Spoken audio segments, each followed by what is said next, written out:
இவங்க தெலுங்கர்களாக சாதி பெருமை பேசுறது கூட தப்பு கிடையாது. அது அவருடைய இனப்பற்றும் மொழிபற்று. ஆனா தமிழ்நாட்டுக்குள்ளார வந்தா மட்டும் தமிழர்களை சாதி வெறியர்களாக சித்தரிச்சு திடீர்னு பெரிய புரட்சி புடலங்கா மாதிரி பேசுறீங்க பாத்தீங்களா? அதைத்தான் பொறுத்துக்க முடியும். இவங்க இது திராவிடவன், திராவிட மாடல், திராவிடர்கள்னு பேசுறதுக்கான காரணத்தை நாம புரிஞ்சுக்கலன்னா தமிழர்களை போல அடிமுட்டாள்கள் யாருமே கிடையாது. இவங்களை நாம இங்க கூப்பிட்டு சூப்பர் ஸ்டாரா கொண்டாடுவோம். திரைக்கதை ஜாம்பவான்னு கொண்டாடுவோம். சமுத்திரக்கணி கிட்டயோ, பார்த்திபன்கிட்டயோ, பாக்கியராஜ் கிட்டயோ, போஸ்வாகன் கிட்டயோ நம்ம சாதி பார்த்தது கிடையாது. இவங்க தமிழர்களா தெலுங்கர்களான பிரிச்சு பார்த்தது கிடையாது. அவர்களை கலைஞர்களாக கொண்டாடணும்.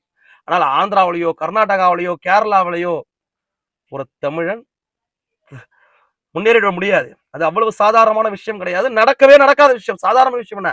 நடக்கவே நடக்காத விஷயம். இவங்க எல்லாம் தமிழ்நாட்டுல வந்து வளர்ந்துகிட்டு தான் தமிழர்கள் சாதி வெறியர்கள் அப்படின்னு சித்தரிச்சுட்டு இருக்கிறாங்க. தமிழர்கள் இனவாதிகள் அப்படின்ற பிம்பத்தை உருவாக்கிட்டு இருக்கிறாங்க. அது அப்படியான உண்மையா? இல்ல. ஆந்திராவுடைய அரசியல் வரலாற்றை புரட்டி பார்த்தோம்னா அரசியலுக்குள்ளாரவே சாதிய முதல்கள் நடந்திருக்கு. ஒய்எஸ்ஆருக்கும் சந்திரபாபு நாயுடுக்கும் இடையே இருந்த பிரிவினை சாதிய அரசியல் தான். ஆந்திராவில மேல் சாதி கீழ் சாதி அரசியலை தாண்டி இடைப்பட்ட சாதிகளுக்கு உள்ளாரவே சாதிய முதல்கள் நடக்கும். அப்படியாப்பட்ட ஆந்திராவை பூர்வீகமாக கொண்டுகிட்டு தான் தமிழர்களை ஒவ்வொரு சாதிக்கும் தமிழர்களை தமிழ் சாதிகளுக்கு ஒரு பெருமை இருக்கு. ஒவ்வொரு சாதிக்கும் ஒரு பெருமை இருக்கு. இங்க இவர்கள் இங்க தமிழ் சமுதாயத்திற்குள்ளார இவங்க சென்று முடிச்சு விட்டு குளிர் காஞ்சுக்கிட்டு இருக்கிறாங்க. அதைத்தான் நம்மளால ஏத்துக்க முடியல. அதைத்தான் ஏத்துக்க முடியல. அது என்ன அங்க போனா ஒரு வேஷம் போடுறீங்க, இங்க போனா ஒரு வேஷம் போடுறீங்க? ஏன் அப்படியே உண்மையாவே இருந்துட்டு போங்களா?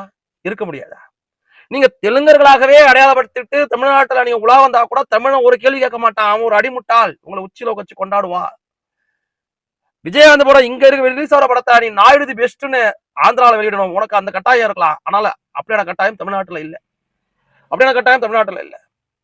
தமிழர்களை சாதி வீரர்கள்னு சித்தரிக்கிற இந்த அயோக்கியர்கள் இனிமேலாவது திருந்தணும். இனிமேல அவங்களுக்கு தெரியாமலாம் இல்ல. நம்ம ஆந்திரால போயிட்டு நாயுடு காரு, ரெட்டி காரு, மாட்லாடு, நான் தெலுங்குன்றது ப்ரௌடு அப்படின்ற பேசிக்கிறதெல்லாம் தமிழ்நாட்டுக்குள்ள வீடியோ வராதுன்னு கிடையாது. அவங்களுக்கு தெரியும். என்ன தெரிஞ்சு தமிழனுக்கு என்ன இருக்கு? புத்தி இருக்க தமிழனுக்கு? தமிழனுக்கு தான் புத்தி இல்லையே. ஆட்சி அதிகாரையே அத்தையே அடுத்த மாநிலத்துக்காரன்ட்ட கொடுத்துட்டு நிக்கிறாங்க. நம்ம சினிமாக்காரன்ட்டிய சாதி பார்த்துருவாங்கன்ற நம்பிக்கை அவங்க இருக்கு. நாங்க சினிமாக்காரங்கள்ட்ட சாதி பார்க்கல. இத்தனை நாள் வரைக்கும் ஆட்சி அதிகாரத்துல இருந்தவர்கள்ட்ட கூட இனம் பார்க்கல, சாதி பார்க்கல. ஆனால் இப்போவாவது தமிழர்கள் தமிழன் ஆளுநர் என்கின்ற நிலைப்பாட்டுக்கு வரணும். நம்ம வீட்டுல அடுத்த வந்துகிட்டு கண்டிஷன் போட்டுக்கிட்டு இருந்தா நம்ம ஏத்துப்போமா?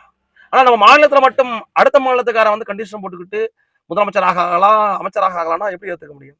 இனிமேதாவது நாம் திரும்புவோம்.